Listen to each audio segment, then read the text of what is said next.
Today on the Social Studies Show, we have Amy V. Cooper. Amy is a photography consultant, creative business mentor, marketing strategist, thought partner, and mindset coach with over 25 years of experience in the photography industry. She has worked as a photographer agent, advertising agency art buyer, and entertainment and magazine photo editor. She's represented and created winning bids for artists with brands like Mary Kay, Netflix, and Disney. She specializes in supporting artists to develop portfolios, branding, client lists, marketing, and mindset strategies that honor their authentic creative journey. Amy is also certified in hypnosis and EFT tapping. She is a top-rated teacher in Udemy and the InsightTimer app, as well as a contributing editor to a photo editor blog and Ask Stern Rep. Today on the Social Studies Show, we have Amy V. Cooper joining us to tell us about her journey through advertising and activism and photography career to help a bunch of different new learning and career students on their journey to better and amazing visual imagery. So Amy, thank you so much for joining us. First off, look, I love your amazing background there, and it's just amazing just looking at the Peter Lindbergh books, the Freda Kahlo, the disco balls. You are just you're an inspiration. Oh, thank you so much. I'm so honored to be talking to you. I just adore you. Oh, thanks. I really appreciate it. And I think this kind of goes into a funny way of how we met, because it's such an ironic story, but it says a lot about your personality. Because during the time I was on social media, and this is down the time when there was that unfortunate incident of Amy Cooper and Christian Cooper in New York. And as we were going through, and in social media, you popped up, and I was like, oh my goodness, who is this poor unfortunate woman that this lady in New York has ruined her life, this other lady's life, and Christian Cooper's life. And what was so beautiful about it is you had taken this moment, and some people just there's no bad advertising, but in the way there kind of is some bad advertising. And you kind of just establish yourself as I'm not that Amy Cooper. I'm this person. I'm this photo consultant. I care deeply about the arts and people and what's happening in consulting and trying to help people further along their career. And it really spoke to me. And and that's that time, where I was kind of feeling this how can I put it? Almost a bit of the oppression of what was going on during that time, right? To have this shiny little ray of light, and also talk to me about the time, because during COVID, every photographer was having this moment of in their career where they didn't really know what to do. And you kind of showed up on through my little Instagram feed and here's what you do. And so I just wanted to talk to you about that and how you came about. It's hey, this is who I am, what I do, and how you basically brought your brand to Instagram and to social media and just showed people who you are. All right. So how I came about, how far back are we going here? I think it's it was about 2.5 years. So I started an agency in 2016, and throughout I was representing all women photographers, hair and makeup artists. And while I was in that, building that agency, I was also mentoring younger photographers on the side. And that was really my passion. That was my favorite part of my job, mentoring those younger photographers. And I ended up closing the agency right before COVID, which was very interesting timing. And then in 2020, my business took off because all of a sudden, all these photographers are at home. They need help. They're not busy. They're ready to update their portfolios. And I also, because I felt like I had a little more downtime then, created my masterclass. And also, it was literally the week before COVID. I was in Los Angeles, and I had connected with Tracy Tarek from Focus on Women, and we had put our efforts together. So when I had my agency, I also had a Diversify the Lens campaign that I had been running about getting more female photographers in commercial photography spaces. And she had started Focus on Women. So we got together and we had an event. At that event, I met Andrea Stern. And I have to credit Andrea Stern with like really blowing up my career because she introduced me to her audience. And that's really where I started becoming more active on social media. No, and that's kind of how I came to know you. But what was interesting for me, and I think kind of I was talking to it, is like how much work you've done. And I really want to address just kind of like your level of expertise because, you obviously started in going to school in Louisiana State in fashion and then worked for Ellen Decor and then worked to MTV. And I just want to like talk about your journey in your career just from your experience so people really understand how much full circle spectrum you know about the industry and photography. Yeah. Okay. Let's go all the way back. So when I was 16 years old, actually, when I was in high school, I was really into chemistry, but my walls were completely wallpapered with fashion magazine tears. I was obsessed with fashion photography. And you could point at any picture on the wall and I would tell you the name of the model, the name of the photographer, and probably the name of the magazine. Mhm. But I ended up starting college in biochemistry and very quickly learned that that was not the path for me. So I went to a career counselor and switched my major to fashion design. While I was in fashion design, I started taking photography electives, fell in love with the immediacy of that because I'm not super detail oriented. Like, stitching tiny hems is not as fun as just taking a picture. So I finished my fashion design degree in Louisiana, and then I went to New York to study photography a little bit more at Parsons School of Design. And while I was at Parsons, I got an internship at Elle Decor magazine with Quintana Rudun, and she taught me so much about photo editing. And this was before digital cameras. Oh, Um, and printing. Yeah, it was amazing. Yeah, it was like you call someone on the phone, you're like, I need pictures of this. And then they send a messenger on their bike with a box full of slides. Um, People don't so, know the hustle of light tables. right, right. And then from there, I moved over to MTV. They were just getting going with MTV.com, and I was the photo editor for MTV. And we were right next to MTV News and MTV Radio. So if we were lucky, they would be doing interviews with some musicians, and we would get to grab them for like 5 minutes in the lounge to photograph these artists. And every now and then, you and I were talking about this earlier, I would send myself down to photograph something at TRL or TRL was a jam. Like those, like you get home from school, you watch TRL, you wonder who the guest is, they show the crowd like of the city. So like that's like a big deal. And I don't think people really understand like how pivotal and how amazing that job is for you to have that access. yes. Like celebrities to New York City, Okay.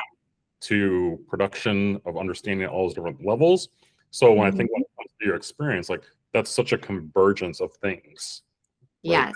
And being at the epicenter of that, especially during that time, really gave you such a like almost spider web of knowledge. Oh yeah, crash course.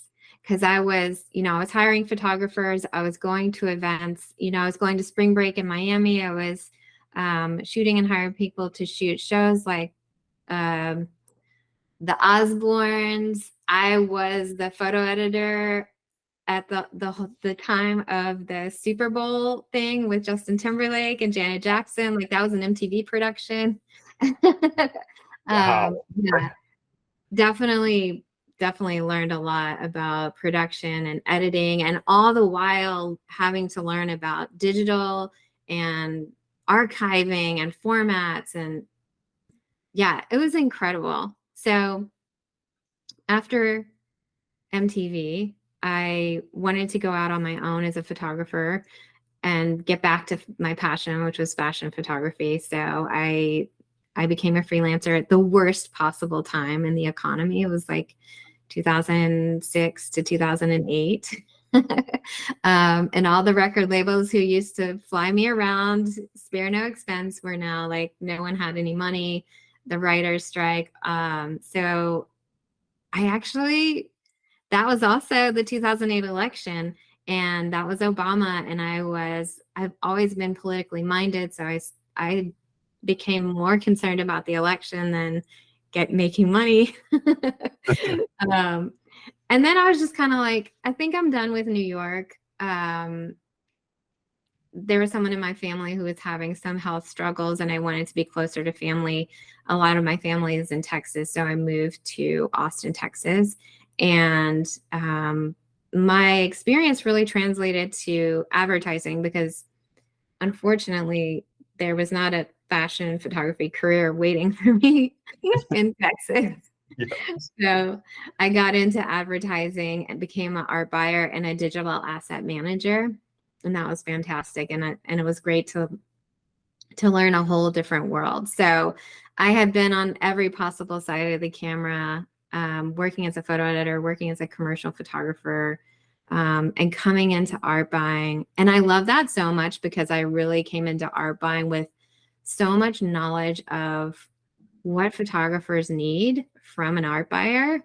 And like really with the spirit of like, I want to make photographers a whole lot of money.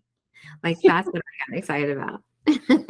Well, I think that's the thing again, and what drew me to you is like your passion for actually empowering the artist. Not so I'm like, how much can I get from the artist, which is like, and it goes a bit back and forth. And I think seeing that roller coaster ride of seeing the economy drop, and then like, and then being on the second wave of one, right?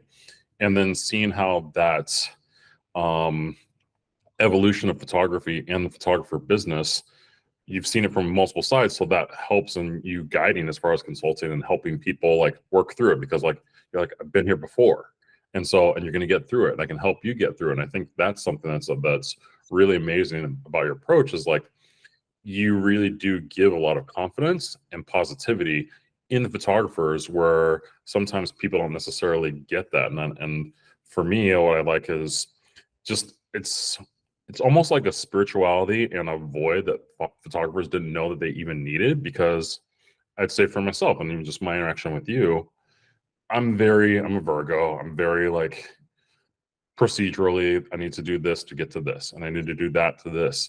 And I think when we talked and you actually brought into spirituality and you asked some really pertinent questions of me. I was like, how do you see yourself? Where do you want to be? How do you envision your work? How do you want to express your work to people?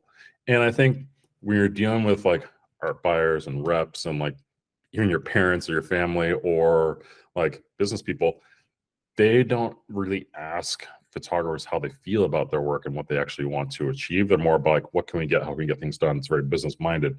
But having that question asked, but then still being able to facilitate the business side, is, I think, your hidden beauty. Yeah.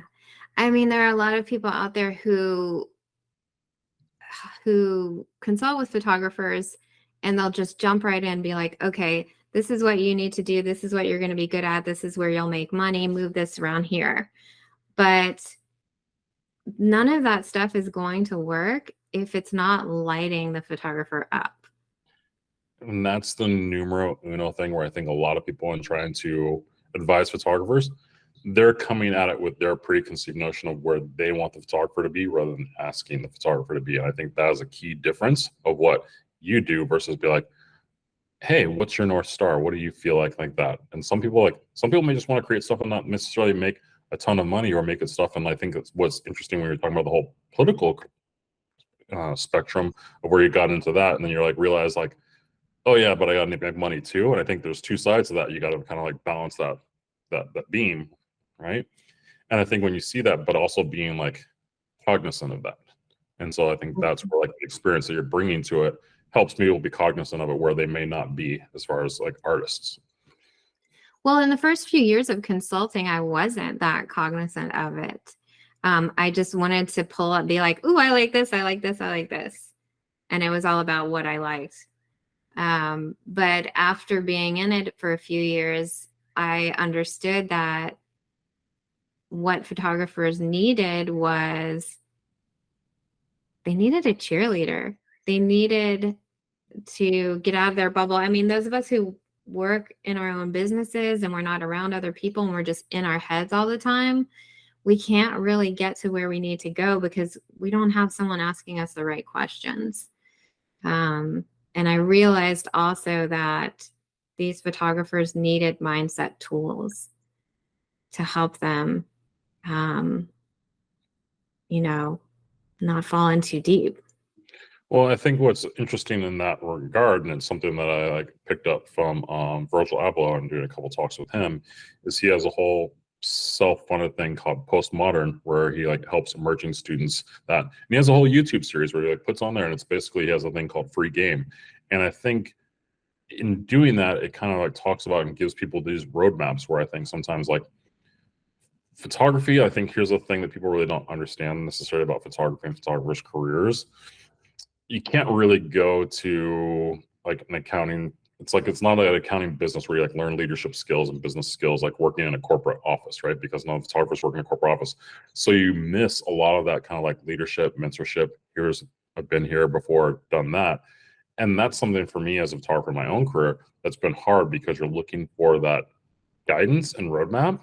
And if you're not actually working in an office with people who have done that and been there before, then it's hard to really get that. And I think that's where like your niche is something that, again, I think it's something where people didn't really know that they needed. And I think it's amazing to have a mentor that's like, again, as photographers, so many people telling you that you're not going to make it and you're not going to do this and you're doing this wrong and like that. And being that cheerleader really taps into the psyche. And so that's even like another thing as far as like, I think is really interesting how you brought the spirituality as far as like tapping and self-hypnosis. And I think it's great that you're coming up with these alternative methods, because like, it's funny, because like looking at it and like the tapping, I was just like, I saw one of your videos and I was like, and I was like, I'm just going to try it. And then like, I tried it and I was just like, okay, that worked. I was like, because I think it isn't even so much about the tapping, but just like giving myself a moment of peace to just kind of like just focus on what's here in front of me. And it's not necessarily the act of the tapping, but just the stopping the cyclone around me, you know, and just like stopping me, like, I'm just gonna stop and just do that for a second. And like, even just that of closing your eyes and stopping the cyclone sometimes can bring a moment of clarity. And I think that's where it's like, it's, you know, like coming and having these different interesting things that you bring about, I thought was just really cool. I was like, wow, I really haven't seen someone come with this approach before. So I just, you know, I applaud you kind of just thinking outside the box. And so maybe you could tell me a little bit more how that process works for you and like what it's done for other photographers too. Yeah. Well, you know, around the same time that I started consulting full time, I was also going through perimenopause, and that's when your hormones just go crazy and you think you're crazy and you get anxiety. So, and plus I was, you know, I left my very posh advertising job and had to start making my own money myself.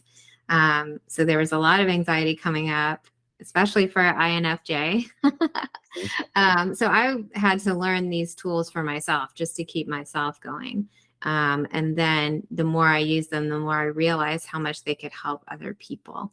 So, and it's not something that I use with all of my clients, but it's actually really exciting now that I have expanded my expertise there and gotten some certifications and added that to my website and my offerings, that people are finding me. It's just so cool because people will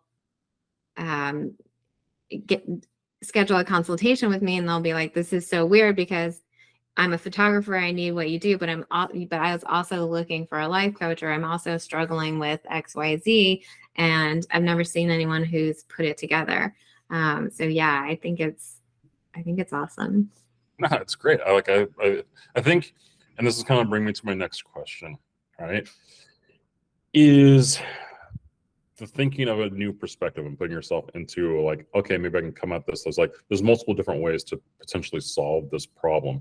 And I think that comes into understanding other people, understanding other cultures, being empathetic, and actually looking at new perspectives.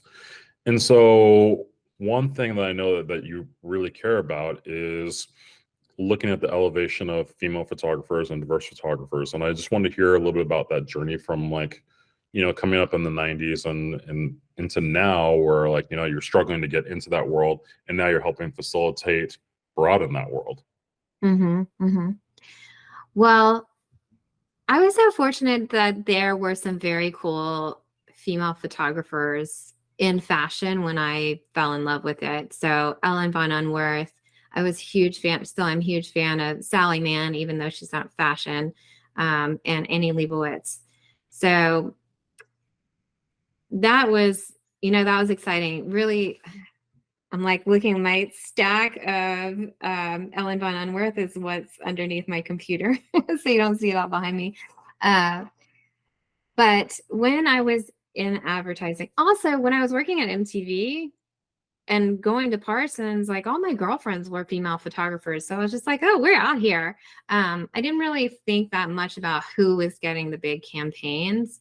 There's a lot of things women didn't think about, before the Me Too movement and Time's Up, when women were like, no, it's actually not normal for you to be sexually harassed all the time and not be making as much money as men. Well, it's like, because like even in the Black communities, how it goes, and it's like looking at, it's like you have to recognize that there's opportunities even there before you're going to realize that you're actually being marginalized. Because like if you haven't ever seen it or haven't seen any person be in that place, well then it seems normal from perception wise because it's what's known. So I'll let you continue. Yeah. So I was working at the ad agency and we had this historic filibuster. I think it was 2014. Wendy Davis, state senator from Fort Worth, I believe, was filibustering an abortion bill in Texas on the floor. And in Texas, when you filibuster, you have to stay on topic. You can't take a break. You can't go to the bathroom. It's very strict. If you want to filibuster, you have to be speaking on topic the entire time. And she did that for 11 hours, standing on her feet. And I didn't even know till after the fact that she had gone, I forgot the name of it. The thing put in so you have the bag that you can pee in. Like she was there with the bag. And I was thinking to myself, I'm just sitting here in this office. Like, what am I doing for women? So that really motivated me to want to do something more for women. And that's when I started my agency for all female photographers, because I was seeing a lot of very talented women photographers, but they weren't getting, I was starting to bring them into the bids, but they weren't winning the bids. And I also noticed that they were a lot less aggressive in marketing to me. Men would call me up on the phone and be like, I'm coming over with a case of beer for all the creative directors. Whereas women, I might get something in the mail and then I would email and call them and they might not even get back to me. So I was like, I need to hype some people up. So I started that agency and I quit advertising. And that's how I got into that. Okay, am I answering the full question? Yes, you are. We were just starting on the path, and we started on the path with the Texas senator. And so like now what you're seeing is this evolution of female and diverse photographers now. Yeah. So like what do you see now? Are you happy? Are you excited? What can be done more? Like what's kind of like some observations you've made? Yeah. So what am I seeing now? What I'm seeing now that's really exciting for me is some of the female photographers now getting into like bigger directing jobs. One of the things that's most exciting is all of the organizations that have come up to support women and to get them exposure. So, Loop, and then there's Diversify Photo, and like, I mean, it's just amazing, kind of like that. Diversify the Lens, 3% conference for creative directors in advertising that are women. Did I say Free the Bid? No, I haven't heard that one. Free the Bid, which is now Free the Work, was more towards directors. That one's been really huge. Women Photograph, Black women photographers, The Loop. Yeah, there's so many that have popped up that are supporting and amplifying girl gaze. And some have come and gone too. So it's great that we have all these platforms now that are helping people get exposure. And also, like, we've seen Getty do stuff with Dove. We've seen ad agencies that are focused on marketing to women. A lot of great stuff has happened. And it's funny too, because when I started my Diversify the Lens campaign, I would track the fashion magazines to see if more women were getting into the well of the magazine. We're shooting the big campaigns. And for a few months there, I was calling them out every month. And I was like, hey, Elle magazine, you only had one woman in the well. Hey, Vogue, you don't have any women in the well this month. So it definitely has shifted. I would love to see it shift even more. But I think it's really exciting. Also, I think once I got my footing into it, I also realized that this can't just be about women. It has to be about all underrepresented communities. So it almost felt weird to be doing something that was just about women when I knew that there were other people and communities who needed this just as much. I think with me, it's like it starts with what you know, and I think that's kind of where it is, and then your mind expands. And obviously, like with myself, like shooting Black narratives and some of it because it's personal to my life experience, but understanding like, you know, empowering women communities, LGBTQ plus communities, Hispanic communities, Asian American communities. And so that's where I've tried to expand my lens a little bit that way. And I think something that I've noticed and what really kind of like, what I think is like the next step, right, is we used to be in a box. And so now you see stuff where people are looking specifically for Black photographers for Black campaigns and Latin photographers for Latin campaigns and women for women stuff and LGBTQ plus for LGBTQ plus narratives. And when I think of that, and I think it's great because like obviously the distribution is being expanded, but I'm like, are we just in a bigger box now? Because if there's only so much Black content. If you look at like basically advertising as a whole and what they're marketing to, there's still so many different communities and so many that are basically just a kind of like mainstream kind of like white male female kind of things. And I look at it and I'm like, how do we create this space so you have more women photographers doing corporate photography, you have more Black photographers doing automotive photography? And so looking at crossover, and also it's been a challenge to myself of like, how can I go and actually shoot and empower more of these communities myself rather than just shooting Black content? Can I go and help empower the Asian community or the Latin community like myself? Because it's like now I've got a skill set. And so I think that's where, you know, talking to yourself and looking holistically of where we can go in the future. How do we expand that box outside so we're not just compartmentalizing and categorizing groups again? You know, it's like you kind of start to fall into the same trap. And so I think of that as like, okay, what's the next step? So I'd love to hear. Well, I would love it if these photo directories would step it up and have opportunities for more diverse photographers to be featured. On that note, actually, one thing I did see that was really great, APA in LA actually just did a fund for like they're opening up portfolio reviews for 3 people of diverse communities who may not have the funds to do portfolio reviews. So I just was like, man, that's a really good procedurally thing to facilitate actually getting more photographers into the group. And that was something I just saw the other day that was really cool. So Yeah. And Matthew Young has done that with his organization when he does portfolio reviews.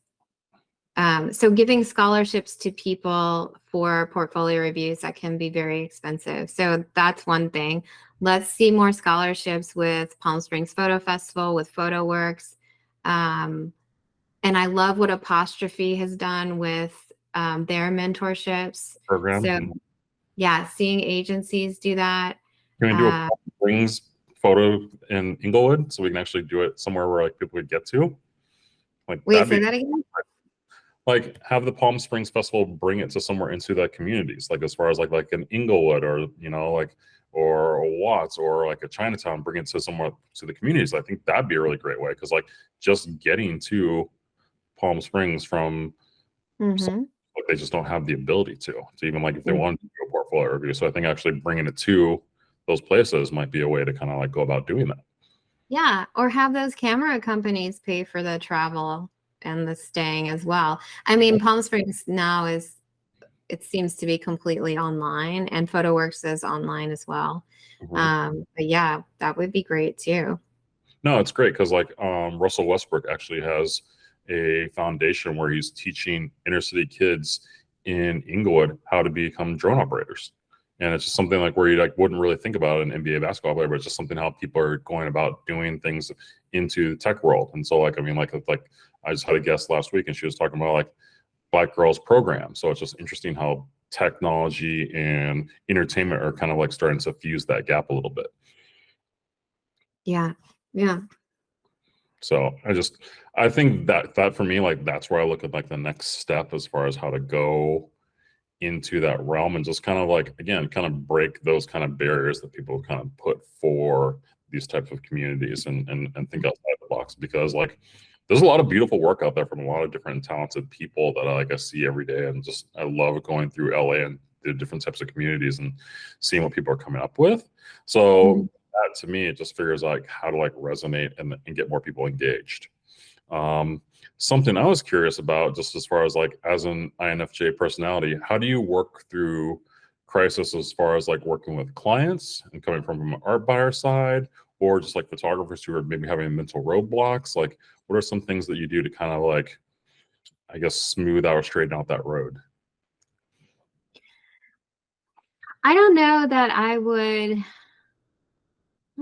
connect it directly to being INFJ the way that I work with people. Maybe the F part, the feeling part.